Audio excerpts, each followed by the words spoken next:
Hello दोस्तों, तो कैसे हैं आप सब।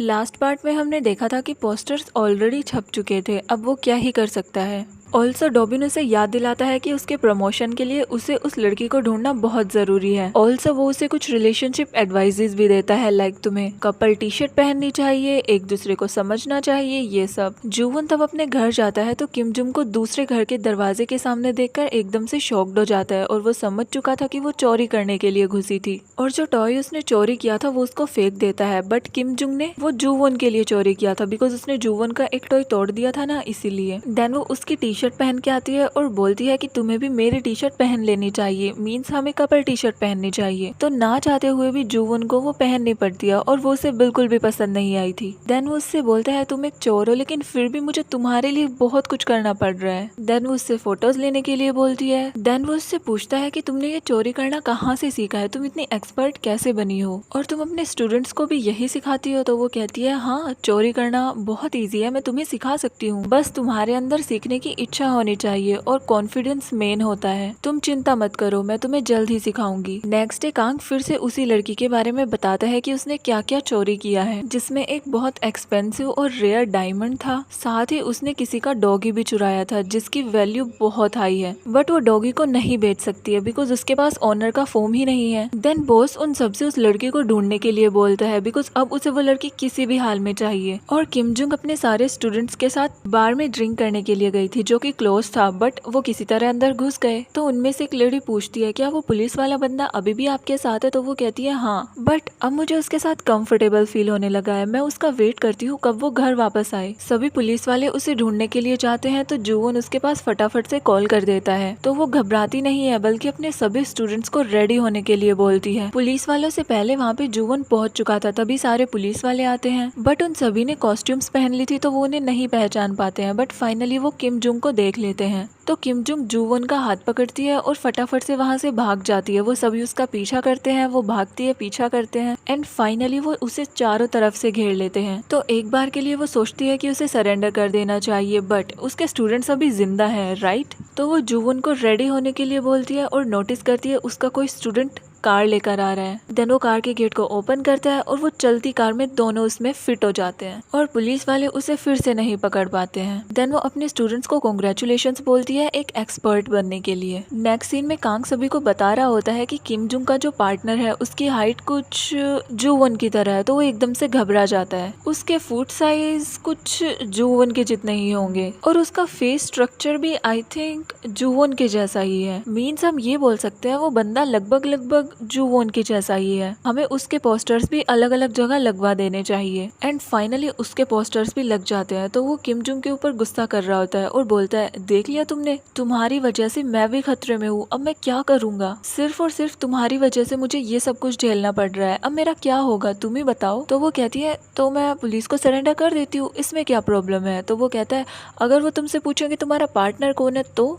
और एक मिनट, तुमने मुझे पहले क्यों नहीं बताया कि तुमने एक डायमंड और एक डॉगी भी चुरा रखा है जिनकी कीमत बहुत हाई है। तो वो कहती है हाँ नहीं बताया तो क्या हुआ, अब तुम्हें पता तो लग ही गया है ना। देन वो उससे पूछता है वो डायमंड कहाँ पे है। देन वो अपना नेकलेस दिखाती है और वो पेंटिंग क्या तुमने उसे बेच दिया। तो वो कहती है वो तो तुम्हारे घर पर ही है। तो ये देख के वो और परेशान हो जाता है, तुम्हारा दिमाग खराब है, तुम ये पेंटिंग यहाँ पर क्यों लेकर आई हो। तो वो कहती है एक्चुअली तब तुम मेरे घर पर आए थे ये कहने के लिए कि मुझे तुम्हारे घर पे रहना चाहिए, तो ये पेंटिंग मैं लेकर आई थी तुमसे पूछ के कि मुझे थोड़ा सा सामान लेकर आना है, तो तुमने बोला था हाँ ले आना, इसके अलावा मेरे पास और कोई चॉइस भी तो नहीं थी ना। देन वो उससे बोलती है वैसे मैंने तुमसे कहा था कि मैं तुम्हें एक चोर बनना सिखा दूंगी, क्या तुम रेडी हो। देन वो उसे चोर की थोड़ी बहुत ट्रिक्स बताती है और उसे बाहर भेजती है दरवाजा खुद से खोलने के लिए और अंदर बैठ के टीवी देखने लग जाती है। वो पूरी रात कोशिश करता रहता है एंड फाइनली उससे दरवाजा खुल जाता है, बट उसकी हालत बिल्कुल सही नहीं होती है। देन वो उसके लिए खाना बनाती है और बोलती है मुझे तुमको किसी से मिलवाना है। तो वो किसी बंदे के पास जाती है उस स्पॉट की इन्फॉर्मेशन लेने के लिए, बट वो उससे बोलता है तुम हमेशा से मेरे पास इन्फॉर्मेशन लेने के लिए आती हो और तुम्हें पता है कि बदले में मुझे कुछ ना कुछ तो जरूर चाहिए। तो वो जूवन से कहती है वैसे तुम्हारी घड़ी काफी सही है। तो ना चाहते हुए भी उसे अपनी घड़ी उसे देनी पड़ती है और वो उससे झूठ बोल देता है कि ये तो नकली है और कम अमाउंट में उससे वो घड़ी ले लेता है। नेक्स्ट सीन में वो उसके जैसे सेम पोर्ट को खरीदने के लिए जाते हैं जो कि उसने चोरी किया था। देन सभी अपना अपना अमाउंट बताते हैं और जुवन फ्रस्ट्रेशन में अपनी रियल आईडी दिखाता है और बोलता है कि मैं एक पुलिस वाला हूँ, जिस पे ओनर कहता है ओके तो हम ये पुलिस वालों को भी सेल कर सकते हैं बट एक्स्ट्रा अमाउंट में। तो ना चाहते हुए भी उन्हें वो पोर्ट खरीदना पड़ता है। देन वो उसे हक करती है और ऑल द बेस्ट बोलती है बिकॉज वो उस पोर्ट को वापस उसी ओनर के पास रखने के लिए गए थे जहाँ से उसने वो चोरी किया था। तो फाइनली वो एक चोरी किया हुआ सामान तो वापस कर देती है। नेक्स्ट डे जुवन उसी बंदे के पास जाता है जिसने कि ये कंप्लेन लिखवाई थी कि उसका पोर्ट गायब है। तो वो उससे बोलता है एक्चुअली पोर्ट वहीं पर पाया गया है जहाँ से वो चोरी हुआ था, या तो आपकी आंखें खराब है जो आपको दिखाई नहीं देता, या फिर आप ही उसे कहीं पर रख कर भूल गए होंगे। तो वो कहता है सॉरी बट मुझे सच में नहीं पता मेरे साथ क्या हो रहा है। अब नेक्स्ट उन्हें वो डॉग वापस करना था तो वो उसके जैसा ही सेम डॉग लेकर आते हैं और उसे भी रियल ओनर के पास पहुंचा देते हैं। देन वो उससे कहती है एक्चुअली मुझे तुम्हें थोड़ी सी ट्रिक सिखा देनी चाहिए राइट। देन वो उसे ट्रिक सिखाती है कि वॉलेट कैसे चुराते हैं, कीज कैसे चुराते हैं, किसी को चकमा कैसे देते हैं, और ये सब कुछ बिल्कुल रोमांटिक तरीके से हो रहा था। लाइक वो उसके करीब जा रहा था और उसे ये पसंद भी आ रहा था। उनका नेक्स्ट मिशन था कि उन्हें वो डायमंड वापस करना है जिस लेडी से उसने चुराया था। तो वो बताती है कि उस लेडी की एक कमजोरी है, वो है हैंडसम लड़के। तो अगर तुम उसके पास जाओगे तो 100% वो तुम पे गिरने की कोशिश करेगी, तुम्हें उसे बचाना है और मैं उसे वो नेकलेस पहना दूंगी। एंड एग्जैक्टली ऐसा ही होता है, वो लेडी उस पे गिरती है और वो उसे नेकलेस पहना देता है। देन किम जुंग आती है और जुवन को हक कर लेती है ताकि वो लेडी उससे नजरें हटा ले। नेक्स्ट सीन में जुवन अपने फ्रेंड के साथ बैठ के ड्रिंक कर रहा होता है तो वो उसे किम जुंग के बारे में ही बता रहा था। इतने में ही उसके पास डॉबिन का कॉल आता है जिसने खुद ने ड्रिंक कर रखी थी और वो जुवन से उसके साथ ड्रिंक करने के लिए बोलता है और कहता है एक्चुअली मैं तुम्हारे घर पर आ गया हूँ। ये सुन के वो बिल्कुल डर जाता है बिकॉज घर पर तो किम जुंग थी। देन जैसे ही वो गेट खोलती है पहले तो वो बोलता है हाय मिस, क्या मैं जुवन से मिल सकता हूँ। देन वो रियलाइज करता है ये तो किम जुंग है और बोलता है आज तुम नहीं बचने वाली हो, और वो उसे पकड़ने की पूरी कोशिश करता है। उसने ड्रिंक कर रखी थी तो वो बोलता है हे लड़की तुम रुक जाओ वरना तुम्हारी वजह से जुवन का प्रमोशन नहीं होगा, और वो स्टेयर से नीचे गिर जाता है। और जैसे ही वो ये सुनती है वो थोड़ा इमोशनल हो जाती है। तभी वहाँ पे जुवन पहुंचता है। नेक्स्ट सीन में डॉबिन हॉस्पिटल में होता है, सभी उससे पूछ रहे होते हैं कि क्या हुआ, सब ठीक तो है। तो वो कहता है हाँ सब ठीक है, एक्चुअली मैं स्टेयर से गिर गया था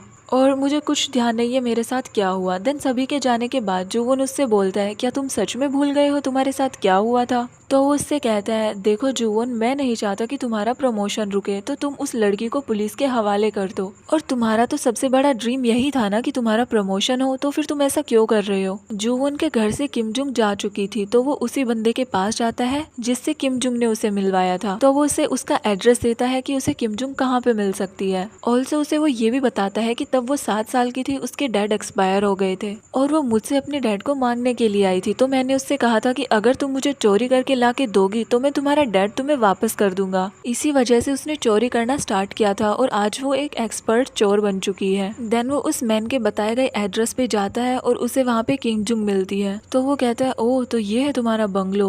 तो वो उसे अपने साथ एक सुंदर सी जगह पर लेकर जाता है जहाँ पर सिर्फ और सिर्फ वो दोनों होते हैं, अच्छे से टाइम स्पेंड करते हैं और एक दूसरे के साथ खुश भी होते हैं। देन वो उससे कहती है अगर हम दोनों 10 साल पहले नहीं बिछड़े होते तो शायद मैं कुछ और होती। तो वो कहता है हमने 10 इयर्स तो बर्बाद कर दिए हैं लेकिन अगले साल मैं बिल्कुल बर्बाद नहीं करना चाहता हूँ। अब मैं जितना हो सके तुम्हारे साथ टाइम स्पेंड करना चाहता हूँ। देन वो दोनों एक दूसरे को किस करते हैं और बहुत खुश भी होते हैं।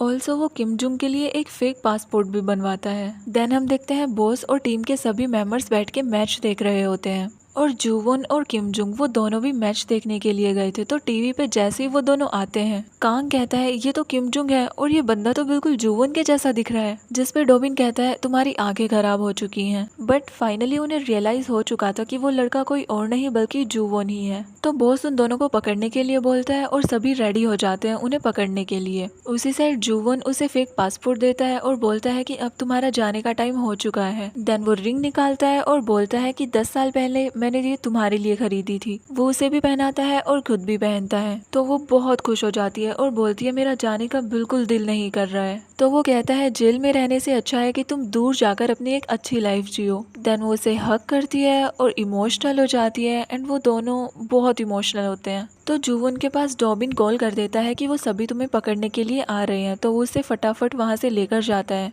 एंड वो दोनों भाग रहे होते हैं। वो दोनों एक दूसरे से अलग भी नहीं होना चाहते बट उन्हें होना भी पड़ता है। ये सीन सबसे ज़्यादा इमोशनल था। देन फाइनली वो उसे बोट पे बैठाता है और बाय बोल देता है और उसी टाइम पे पुलिस वाले पहुंच जाते हैं बट वो देखते हैं वहाँ पर ओनली जूवोन ही है। तो पीछे से किम जुंग आती है और उसे हक कर लेती है और बोलती है तुम्हें क्या लगा मैं तुम्हें इतनी आसानी से छोड़ दूंगी? बिल्कुल भी नहीं, चाहे मुझे जेल में रहना पड़े लेकिन मैं यहीं रहूंगी। और वो खुद को सरेंडर कर देती है और सबको ये लग रहा होता है कि जुवोन ने उसे पकड़ा है। इसी वजह से जुवोन का प्रमोशन हो जाता है। कांग उससे पूछ रहा होता है कि रियलिटी बता दो, कौन है वो बंदा? मुझे पता है वो जुवोन ही है लेकिन मैं तुम्हारे मुंह से सुनना चाहता हूँ, तो फटाफट बोलो। वो उसे बहुत टॉर्चर करता है, बहुत डांटता है, पानी फेंक देता है बट वो एक शब्द तक नहीं बोलती है। और जुवोन को बहुत बुरा लग रहा होता है कि किम जुंग के साथ क्या हो रहा होगा। तभी वो एक लड़की को देखता है जो कि वो उस टाइम पे मिला था। तब वो किम जुंग को डेट कर रहा था। जिस दिन किम जुंग उसके पास नहीं जा पाई थी वो उसी शॉप के पास जाता है जहाँ पर उसका घर था। उसे लगता है वो शॉप की ओनर किम जुंग की मम्मा ही है। तो वो उससे बोलता है कि मैं आपकी बेटी से सिर्फ एक बार मिलना चाहता हूँ, मुझे नहीं पता मुझसे क्या गलती हुई है। तो उसकी मॉम कहती है लेकिन तुम मेरी बेटी को जानते कैसे हो? तो वो कहता है एक्चुअली मैं उसका बॉयफ्रेंड हूँ, मैं उससे बहुत प्यार करता हूँ। और उसकी बेटी का नाम भी किम जुंग ही होता है बट वो एक छोटी बच्ची होती है। देन वो उस लड़की से उस शॉप का नाम बोलता है और कहता है क्या ये तुम्हारी शॉप है? तो वो कहती है हाँ। तो वो उससे कहता है तुम हमेशा से मेरी फेवरेट चाइल्ड हो। तब वो कांग को किम जुंग को टॉर्चर करते हुए देखता है। वो खुद को कंट्रोल नहीं कर पाता। डोबिन उसे बहुत रोकने की कोशिश करता है और माइक में सब कुछ सच सच बोल देता है बॉस के सामने कि किम जुंग बता दो इसे कि तुम्हारा क्राइम पार्टनर मैं ही हूँ, मैंने ही तुम्हें बचाया है और मैं इस प्रमोशन की वजह से बिल्कुल खुश नहीं हूँ क्योंकि मैं पुलिस वाला इसीलिए बना क्योंकि तुम्हें पुलिसमैन पसंद थे और अब तुम मुझे मिल गई हो तो मुझे ये प्रमोशन भी नहीं चाहिए। वो बहुत इमोशनल हो चुका था, रोने लग गया था और बार बार सिर्फ यही बोल रहा था कि बता दो इसे, सच बता दो किम जुंग। बॉस भी इमोशनल हो चुका था बट वो कहता है एक्चुअली माइक ऑन नहीं था बट तुम्हारी स्टोरी बहुत इमोशनल है। नेक्स्ट सीन में हम देखते हैं वो उससे मिलने के लिए जाता है। तो वो बोलती है कैसी चल रही है तुम्हारी लाइफ? तो वो कहता है मेरी छोड़ो, तुम अपनी बताओ। तो वो कहती है जेल वैसे थोड़ी बोरिंग है बट इतनी बुरी भी नहीं है, मैं इसे हैंडल कर लूंगी। तो वो कहता है मैं तुम्हारी सजा कम करवाने की पूरी कोशिश कर रहा हूँ और तुम जल्द ही बाहर आ जाओगी। देन वो उससे गाना गाने के लिए बोलती है। तो वो कहता है पहले भी तुमने मेरे साथ यही किया था, तुम्हें पता है ना मैं नर्वस हो जाता हूँ। अच्छा चलो ठीक है। देन वो गाना स्टार्ट करता है और उसे वो सारे मोमेंट्स याद आते हैं तब वो दोनों साथ हुआ करते थे। उसने उसका स्केच बनाया था, वो दोनों साथ घूमते थे, बस में साथ ट्रेवल करते थे एंड सब कुछ। देन पुलिस वाले उसे जबरदस्ती बाहर लेकर जाते बिकॉज वो चुप ही नहीं हो रहा था। काफी टाइम बाद पुलिस वालों को एक क्रिमिनल को पकड़ना था और इसके लिए उन्हें कोई छत क्रॉस करनी थी जो कि बहुत हल्की है और उस पे कोई हल्का इंसान ही जा सकता है बट वो एक्सपर्ट भी होना चाहिए इन सब चीजों में। और जुवन के लिए बिल्कुल परफेक्ट टाइम था पुलिस वालों को किम जुंग के लिए सजेस्ट करने के लिए। तो किम जुंग छत से जा रही होती है और वो उसे गाइड कर रहा होता है तुम्हारे पास सिर्फ 3 मिनट है। ओके अब 2 मिनट बचे हैं, जल्दी करो किम जुंग, ओनर आने वाला है। टाइम ओवर हो चुका था। देन जैसे ही वहाँ पर ओनर आता है वो देखते हैं किम जुंग भी वापस आ चुकी है और वो सारे सबूत भी लेकर आ चुकी है जो कि क्रिमिनल को पकड़ने में हेल्प करेंगे। नेक्स्ट सीन में वो दोनों साथ होते हैं तो वो उससे बता रहा होता है कि पुलिस वाले तुम्हारे काम की बहुत तारीफ करते हैं क्योंकि अब तुम कोई क्रिमिनल नहीं बल्कि उनके लिए एजेंट बन चुकी हो एंड या अब उसे जेल में नहीं जाना पड़ेगा। वो दोनों साथ होते हैं और खुश होते हैं और इसी के साथ हमारी मूवी की हैप्पी एंडिंग होती है। नेक्स्ट मूवी आपको कौन सी चाहिए कमेंट्स में जरूर बताना।